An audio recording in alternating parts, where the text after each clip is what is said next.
Well, so far it's been great. We had a great show at the Brook, Southampton, London last night, Cadogan Hall, which I just played for the first time last fall. It's been great. The audience has been spectacular, and 42 years on the road now, and much of it coming to England. It started in '73 with Neil Young's Tonight's the Night tour. So I'm very grateful people keep coming and showing up. We're really working hard to try to do a special show. We get here a few days early and get a rehearsal hall and get an English crew and kind of put the whole thing together. But so far, so good. It's been great. How does it differ? You mentioned touring with Neil Young, you tour with Bruce Springsteen. They're massive, huge global artists that attract enormous numbers. How does doing a Nils Lofgren show differ? It seems to me that you have the best of both worlds in many respects. Well, in general, of course, when I do my own music, it's in much smaller venues, from 200-seat clubs to 600-seat theaters, still little theaters. And England's one of the few places where there's a lot of small theaters, sometimes very ancient, 350-seat, but a proper theater. And it's great because if you get there, you come to someone's town or village, even if it's a Monday or Tuesday night, if you do a nice, solid, couple-hour acoustic show for them, they'll turn out and they can smoke and drink in the foyer. Well, no smoking anymore. But nevertheless, hang out, just have a visit, see hopefully an inspired show, and try to leave with some of that lingering is our plan. And we take it very seriously. Certainly, I learned a long time ago, I think it was '79, I did a AC/DC when Bon Scott was singing, and myself and the Stranglers backed up The Who. And we toured all of Europe, played Wembley. So I got familiar with stadiums at that point. And then in '83, again, Neil Young came over with the Trans album and tour, and again, stadiums all over Europe. So I kind of learned that in a stadium there's this spectacle, but you realize the first set of eyes is 50 yards away. I mean, they're far away. And I started getting distracted by the spectacle, so I learned quickly, because the job is to get down in the music, really, and react with your musical instincts, try to shut the mind off a bit and just feed off the energy of the crowd, which I love. It's it's the venue where I feel like I thrive in, and I'm most at home at musically, is in front of an audience. They bring a power and an energy and a freshness to the music that I never find at home, even with good musicians or in the studio.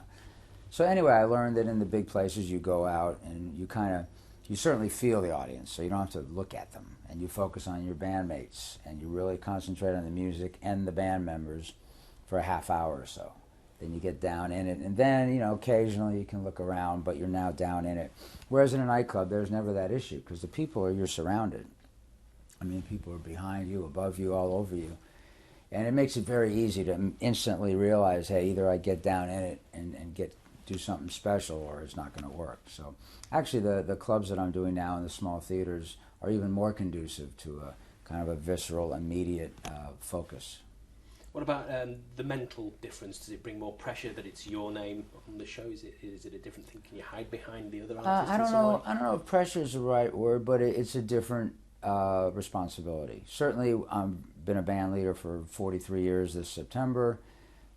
Happy to be the band leader. But yes, certainly you're singing every syllable. You're playing every solo, basically, in general. And I found out early on with the even doing the session work for after the Gold Rush record, I'm playing some piano and acoustic guitar and singing. I realized being in a great band with people you really love and music you love, it's fun not to be the front man or the boss all the time. And I found that I really loved that different focus on instruments. That might not be for everybody, but for me it was very refreshing. And it was also a different take on musical contribution that goes away when you're the leader. And then, of course, many bands with Ringo Starr's all-star bands. I did the first two with Neil Young, Bruce Springsteen. Took some bands out with Patty, Bruce's wife, that were fabulous. But I will say I wouldn't say it's less pressure, it's just a different type of pressure. People who've been to your acoustic duo with Greg already will be aware of him, but those who aren't, tell us a little bit about Greg, because he is quite a unique talent. Yeah, Greg Varlotta is an amazing talent, and we've been friends for a number of years. He's been in Arizona now for 5 or 6 years. A local musician turned me on to Greg. Of course, I used to work with my brother Tommy in the acoustic duos, and Tommy has a computer graphics job. It's pretty interesting, but he's got 3 daughters to raise, and he can't take leaves of absences. So he just sat in with us when we played Washington, D.C., which he always does, which is great. And then I've had other friends play with me, but the last 5 or 6 years, Greg Berlotta has just been an amazing friend to work with. He plays keyboards, guitars, and sings, which is, of course, is what I need, a swing man, if you will. Just to have a lot of sounds to call on. And I'll sit down at the keyboard, half hour in the middle of the show, and need someone to play the guitar or something, which Greg does. He also plays beautiful trumpet and trombone. We left the trombone at home, but we have the trumpet, and we find a couple spots in the show for him to play some brilliant trumpet pieces. And he's a tap dancer, quite extraordinary. So we've turned the tap board into more of a percussion instrument. You know, traditional dancing, dancers think like dancers, not necessarily like musicians. And he's a musician who tap dances, so he thinks like a percussionist. And it's a big difference. So we fit that in the show, too. The thing about fans, where you're leaving off, it's interesting because here you are, you reel off names of people you've worked with, the stuff you've done, you know, as a solo artist speaks for itself. But the thing I think that makes fans identify with you is that you are an unashamed fan of other artists. You know, you wrote a song about Keith Richards, you drove up to Neil Young and said, I want to be in your band, more or less. And, yeah. You know, you're not ashamed to say, I'm a fan. So. Oh, no, I'm a huge fan. You know, I'm still, thank God, because now, you know, I'm also an adult. I'm going to be 60 at first day of summer, June 21st, longest day of the year. And it's an amazing thing that music does. You know, like, I have this little iPhone. I never wanted one. My wife Amy got me to get one, and a friend who works with us, Omar, put all my iTunes library in it, but I didn't even want, but he started doing it in the computer. In the last Bruce tours, I would take CDs of all my favorite songs and start working out or training or listening or just for inspiration. And that's the magic of it. Like, you take you know, great Ray Charles song, you know, Born to Lose or At Last by Etta James. I mean, what it was doing to me 45 years ago as a human, it's still doing to me. Despite all the years, the changes, the growth, the lack of growth, whatever, it's like magic. And I am a fan. And sometimes I'm so blessed and lucky because I really realize that I have practiced hard. I started as a classical accordionist when I was 6 years old and studied classical music, entered contests, lost some, won some, a lot of pressure. And then I fell in love with rock and roll for the Beatles, Stones, Hendrix, British Invasion, we called it. Quickly discovered Stax Volt, Motown, the old blues. Got to see Muddy Waters a few times while he was alive playing. But I realized, you know, there's many, many musicians that love music as much as I do, that practice as much as I do. And I was just given this gift for hearing melodies or rhythms that, you know, allows me to have this life. And I don't pretend for a second I created that gift. Now, I've worked on it and practiced, but I feel very blessed and humbled that, you know, I'm just going out and playing the songs as best I can. And, you know, the ability to create them and put them in a form that might speak to somebody in a concert is really a gift I was given that I've cultivated. It's not something I created so much. So I am a huge fan, and we talked about Jeff Beck. You know, I'm obviously the greatest living guitarist by far. But I was a little 15, 16-year-old groupie with my telly running around the East Coast of America following the Jeff Beck Truth group with Ronnie Wood and Rod Stewart. And the evil tyrant manager, Peter Grant, used to grab me by the scruff of the neck to throw me out. And Rod Stewart and Ronnie would say, no, he's with us. And they'd let me stay and visit and chat with him. And then a few years later, my band Grin was opening for Faces with Ronnie and Rod in the band. And a few years later, in the 70s, one of my solo bands got to do an entire 2-month tour opening for Jeff Beck and Jan Hammer. So I have a great history as a fan. I remain a fan, and certainly we're all blessed by, you know, music being such a powerful force and source of inspiration and peace and hope, I think, in such a troubled planet and time. Tell me about blind date jamming, because you're talking about inspiration, finding inspiration for music, and sometimes, you know, you're in, I suppose, a bit of downtime now, and blind date jamming, from what I hear, is you making the most of downtime in between rehearsals, things like that. Well, basically, I've been with many musicians, mostly in a TV setting or a video setting, where you're on the bandstand, and there's a problem or a break, and there's going to be a 12-minute period. You're not allowed to go to your dressing room. You're not allowed to go call home. You have to stay on the bandstand. And inevitably, particularly with Patty Scalfa, Bruce's wife. A few years back, Willie Weeks, Steve Jordan, Mark Stewart, who plays with Paul Simon a lot, and Cliff Carter on the keyboards. We're on a bandstand doing American TV, and these breaks started happening a lot, and instantly, Willie and Steve would start some little groove, and me and Cliff and Mark would start jamming, and quiet, so no one would say stop. Very quiet, really great musicians, and all of a sudden, this to me, beautiful 12-minute jam occurred. No one will ever hear, see again. And after a while, I thought, no one ever sees that, and certainly there's beautiful musical production. We'll all continue to benefit from seeing, well put together live shows, TV shows, DVDs, concerts, brilliant stuff. But it's enormous amounts of time in pre-production and rehearsal. So I thought, what would happen, because I jam all the time in bars. I just go to a bar and jam. You don't know what you're going to do, and it winds up working. So I thought, what if a couple great musicians walk into a room with no idea what they're going to do other than they have their instruments tuned, and they go at it hard, just challenge each other to create a special jam for 2 hours and walk away. And I've been talking about it for years. I know it would mean a lot to people because it means a lot to me, and it's nothing you see. So finally I said, well, you've been talking about it, why don't you just do it? So I got a little camera crew, very primitive, in my garage studio. Mike Smith, an extraordinary pedal steel player. And I'm on my own, so I made the investment, got the team together. And also for musicians, it's kind of a kick because, okay, send me the homework tapes. What are the songs? No homework. You don't have to learn a thing. Just tell us what instruments you want, walk in, do whatever the hell you feel, and leave. And it's kind of a neat concept. So we got together and did this, Mike Smith and I had a keyboard set up, vocal, instrumentals, acoustic, and electric guitar, because I like to jump around. And we went at it for 2 hours, and I thought we might get 45 minutes. We got an hour and 20 minutes that I thought was representative of Blind Date Jam, and I loved it. So it's on my website, nilslofgren.com.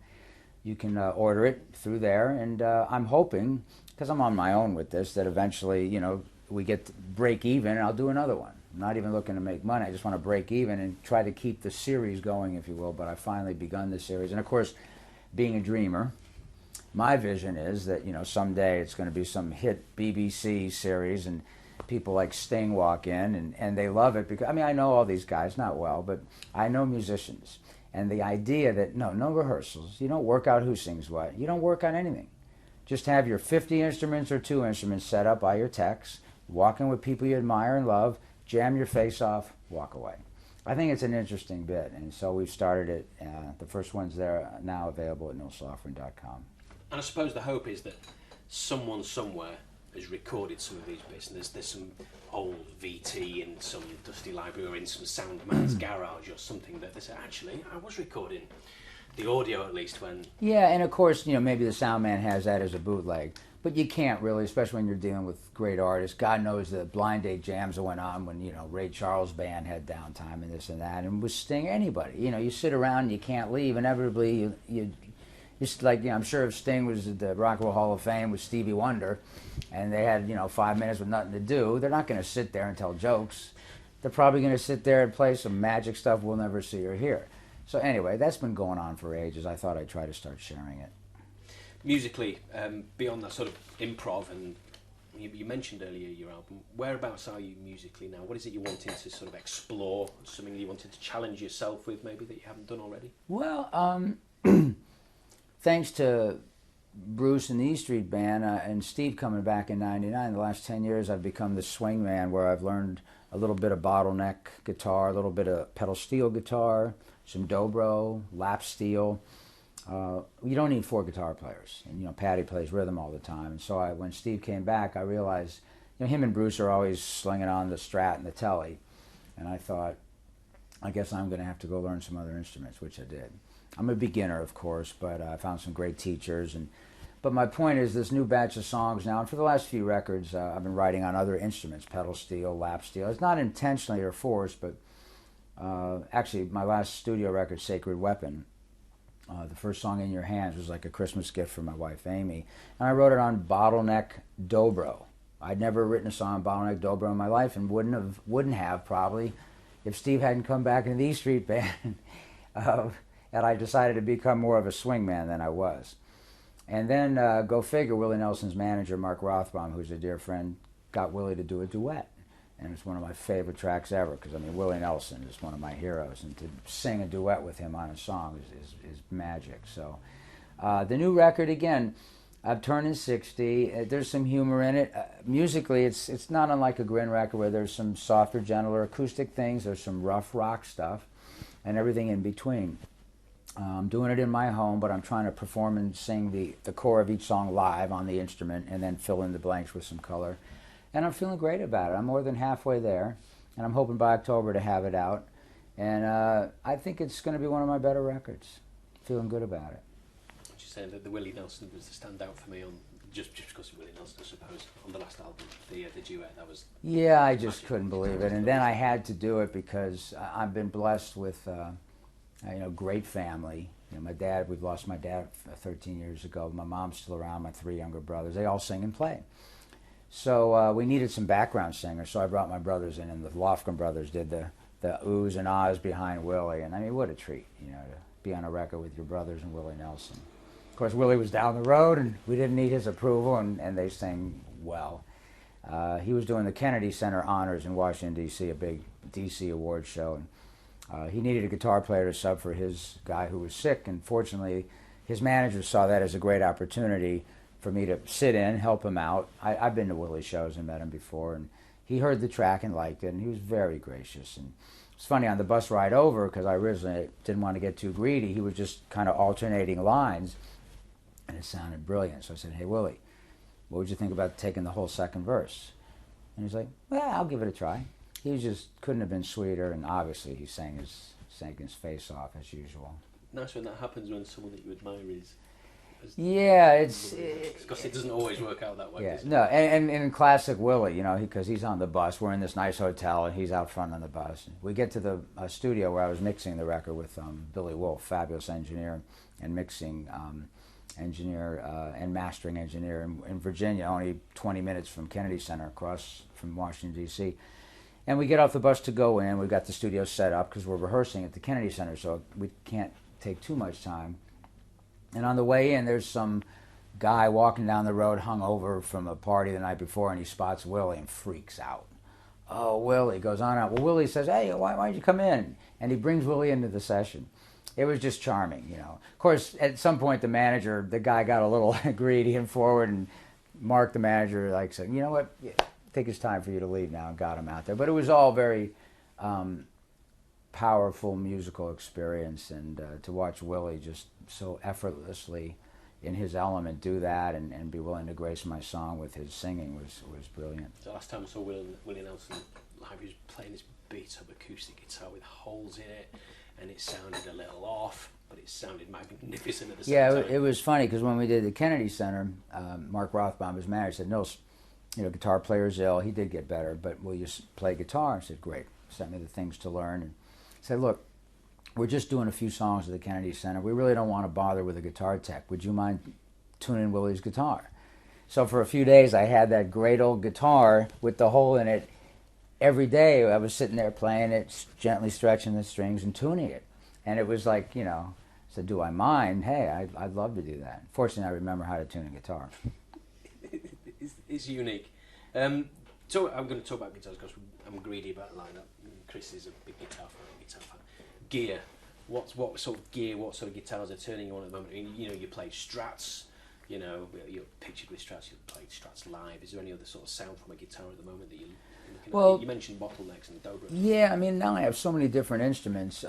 But when it comes to guitars, in shows live, I like the Takamine guitars. They have great hardware, the pickups that go through a PA well. I run through some foot pedals, usually a light chorus and compression, some delays here and there. But in general, it's just a nice old... it's funny, mine's getting worn down yet, like Willie's. It doesn't have a hole in it, but I have a lot of Takaminis for live. At home, I've got a few nice old Martins, including this fabled D18 that belonged to Neil Young. And After the Gold Rush picture, it's, he's on the couch at the Troubadour, and there's the guitar. And when we did After the Gold Rush, I didn't own an acoustic. So he said, "I need you to play some guitar today." I said, "I don't have an acoustic guitar." I said, "Well, use this one."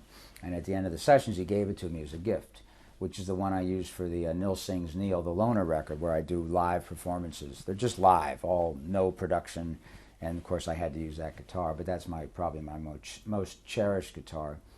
Fender Strats, I love them. I got 61s, 2 of them I take on the road with Bruce.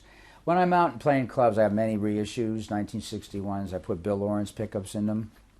Back in the old days, actually it was coming here to England, the noise, the field hums was so awful. We used to put a big X on the wall here in the halls in England. That's where you aim for it to be the quietest.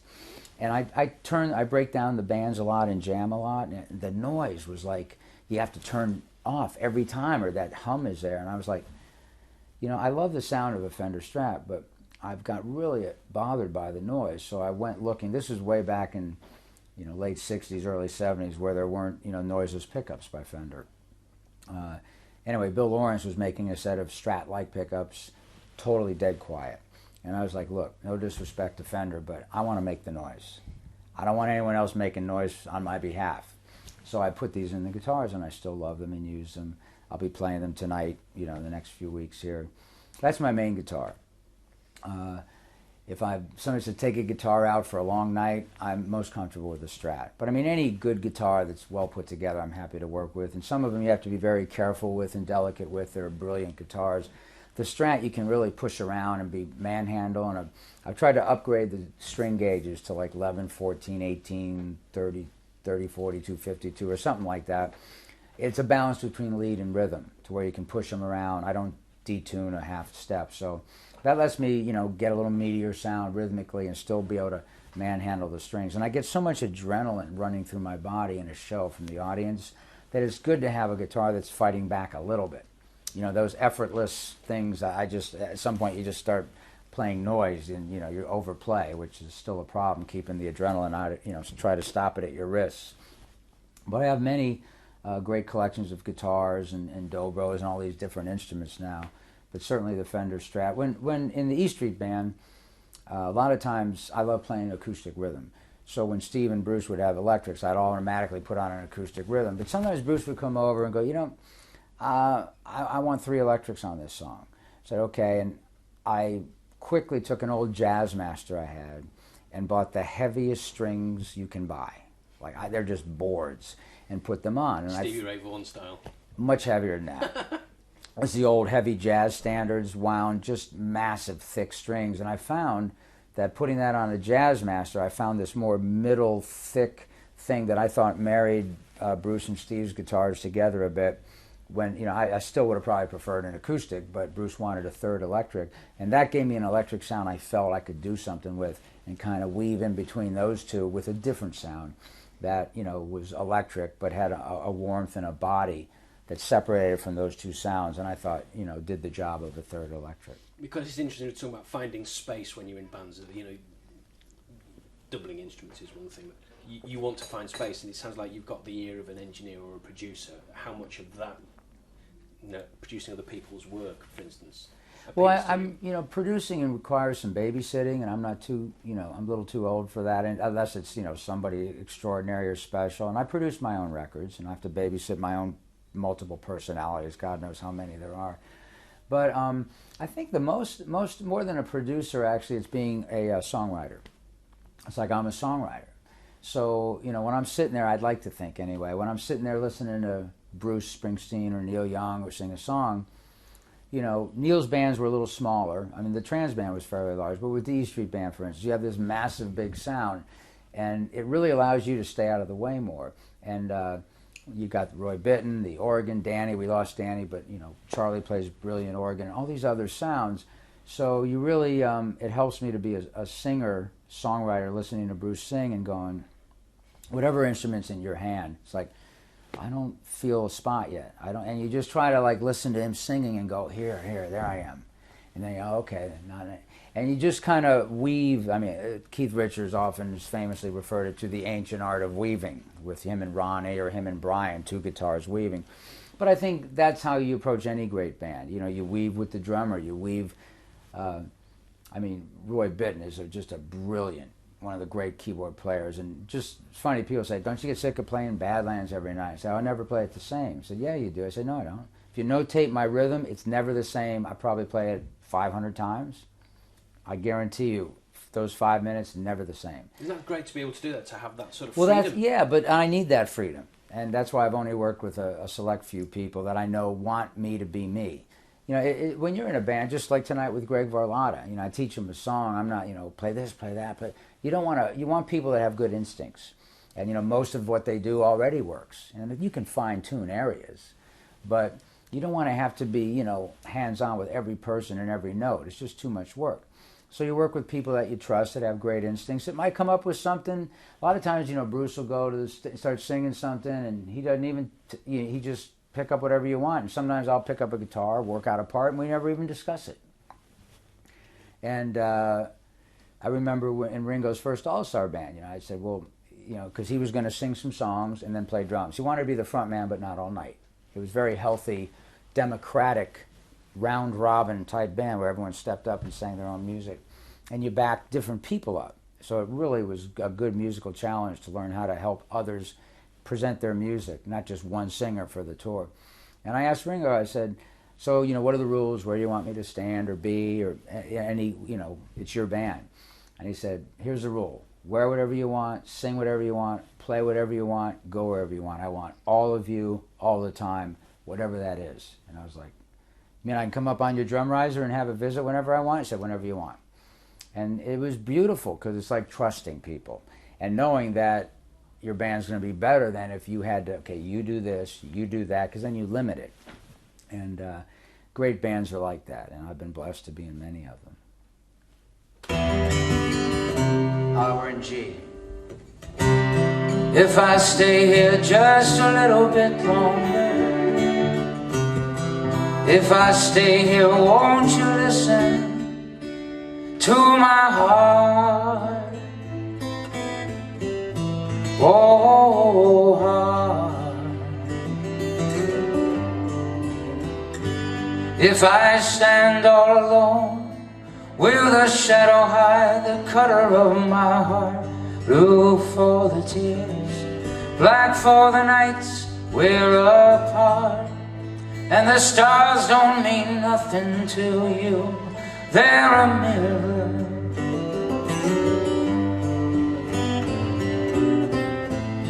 I don't want to talk about it, how you broke this old heart. If I stay here just a little bit longer, if I stay here, won't you listen to my heart? Oh, heart. My heart, listen to my heart.